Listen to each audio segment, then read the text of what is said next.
Este es el programa La Historia y sus protagonistas, un espacio concebido para conversar sobre la historia y cultura de Santiago de Cuba. Hoy vamos a hablar sobre la historia del edificio del Museo Bacardí, un tema que estoy seguro va a ser de mucho interés para ustedes.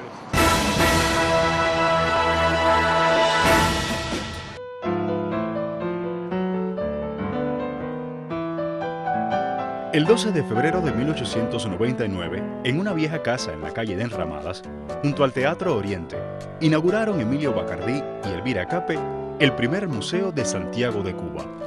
El periodista Armando Leiva comentó por aquellos días la precariedad del local del museo en los siguientes términos: malos pisos, pésima luz, bajos y en ruina los techos, estrechas puertas, escaso el perímetro de los salones. Todo ello resta lucimiento y valor a las colecciones que, de ser sabiamente expuestas, cobrarían extraordinario mérito a los ojos de quienes visitan aquel lugar.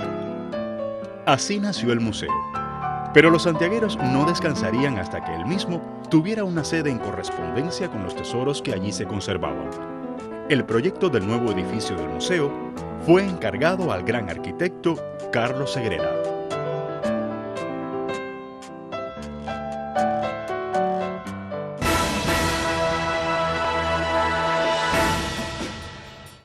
El arquitecto Carlos Segrera es el autor intelectual y material del proceso de modernización de la ciudad de Santiago de Cuba en los primeros lustros del siglo XX. El edificio del Museo Bacardí es una de las joyas de su obra arquitectónica.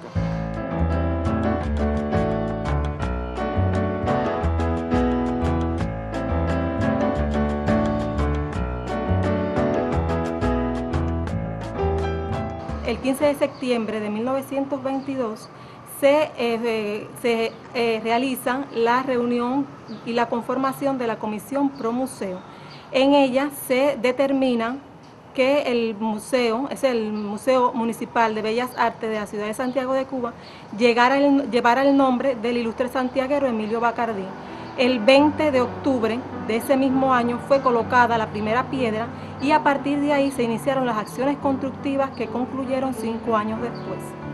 Con respecto al proyecto del Museo de Santiago de Cuba, se puede decir que el mismo estuvo a la altura de lo que en esa época constituían los proyectos de museo a nivel internacional. Su proyectista, Carlos Segrera, se nutrió de la mejor experiencia que existía respecto al tema en el mundo y realizó su proyecto, que en realidad fue una gran obra monumental muy pretenciosa para el Santiago de la época. El museo se encontraba ubicado en un lote esquinero de las calles conformadas por Aguilera y la calle de la Carnicería. Se distribuyó en 2 niveles. A pesar de que es un volumen único, el museo se distribuyó en 2 niveles. El primero ocupaba toda la planta baja y el segundo quedaba desplegado en lo que serían los muros perimetrales, dando lugar en el centro a un espacio de doble puntal con iluminación cenital. El vínculo entre ambos niveles se llevaba a cabo a través de una escalera monumental que se ubicaba al fondo justo en el eje de simetría. La escalera partía de una sola rama y a partir de un descanso se bifurcaba para dar acceso al segundo nivel. Con respecto a los elementos formales, el museo fue construido con los códigos eclécticos con influencia neoclásica. Estos elementos son tratados de una manera muy sencilla que contribuye a la sobriedad del edificio y exaltar la monumentalidad del mismo. El acceso se produce mediante una escalinata que llega a un portal sostenido por pórticos de hormigón armado. Este edificio fue el primer edificio proyectado y construido para ser destinado como museo en Cuba. Y de ahí que no se escatimaran recursos en su realización. Un aporte importante para la construcción del museo resultó los aportes personales de doña Elvira Cape, cuya fortuna personal se concluyó el museo.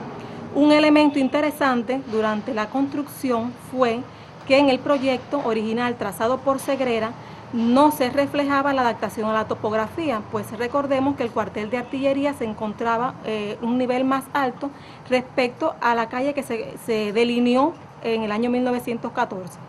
Y esa adaptación para la topografía fue aprovechado para la construcción en la zona que actualmente ocupa el sótano de la Biblioteca Municipal Elvira Cape, y en la planta alta se encontraba el museo.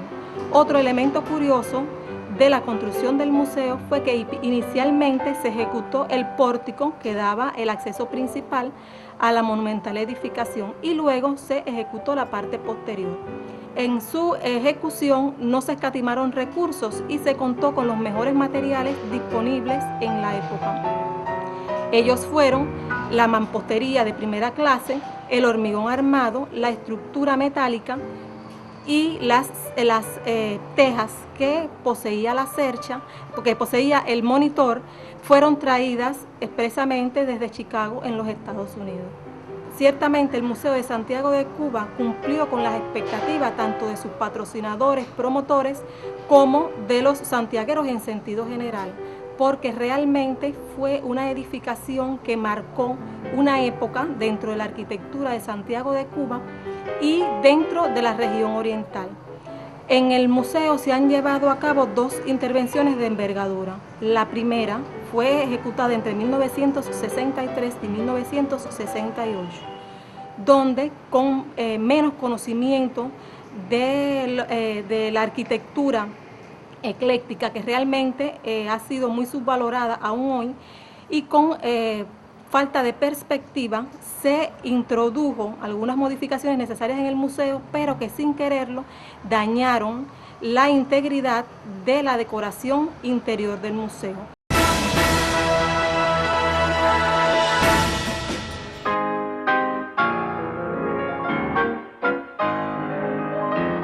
El proyecto es digno de la bien ganada fama que goza el señor Segrera como arquitecto aventajadísimo en quien se aunan las eficiencias del técnico y las delicadezas del artista. La fachada, de puro estilo clásico, guarda íntima armonía de líneas con todo el resto de la edificación, que constaría de dos plantas perfectamente dispuestas a la finalidad de distribuir de un modo científico, digámoslo así, los diversos objetos que integran el tesoro del museo. Un amplio salón que recibe toda la luz cenital constituye la planta baja donde deberán ser colocadas las piezas de mayor peso y consistencia.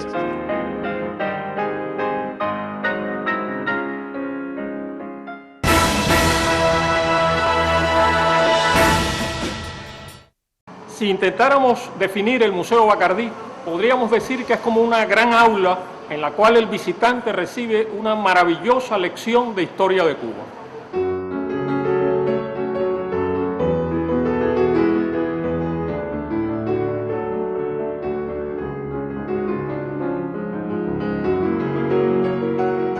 El Museo Provincial Emilio Bacardí cuenta con 3 salas de gran interés y atracción para el público: la Sala de Historia, la Sala de Arqueología y la Sala de Arte.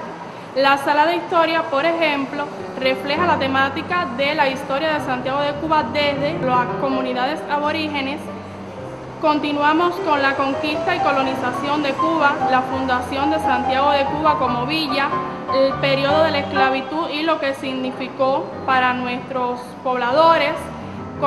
Comenzamos con la guerra del 68 y mostramos algunos objetos de las personalidades que participaron en este proceso de independencia por Cuba. Continuamos con la Galería de los Generales, donde se muestran objetos de generales que participaron en las 3 guerras de independencia: Guerra de los 10 años, Guerra Chiquita y Guerra Necesaria. Y finalmente, una sala de gran interés es la Sala de la Tregua Fecunda, donde se muestran objetos de José Martí, nuestro apóstol, e igualmente de Antonio Maceo, el titán de bronce, 2 de las figuras más importantes en las guerras de nuestro país. Entre los objetos de mayor atractivo con que cuenta esta institución tenemos la imprenta en la que se editó el periódico El Cubano Libre durante la guerra del 68. Tenemos objetos relacionados con el padre de la patria, Carlos Manuel de Céspedes. Tenemos armas que fueron utilizadas por nuestros mambises durante nuestras gestas independentistas. De Antonio Maceo, nuestro titán de bronce, contamos con la montura del caballo, fragmento de un árbol de mangos de Baraguá, donde protagonizó la famosa protesta. Tenemos igualmente la hamaca en la que fue recogido el cuerpo del titán cuando cae también en combate. el 7 de diciembre de 1896. Tenemos sus botas, sus polainas, sus cintos, sus medias y la camiseta que igualmente utilizaba el día en que ocurre su muerte. Como ustedes han podido apreciar a lo largo del programa, el edificio de nuestro museo tiene una larga historia a la cual están indisolublemente unidos los nombres de dos grandes santiagueros, Emilio Bacardí y Carlos Segrera.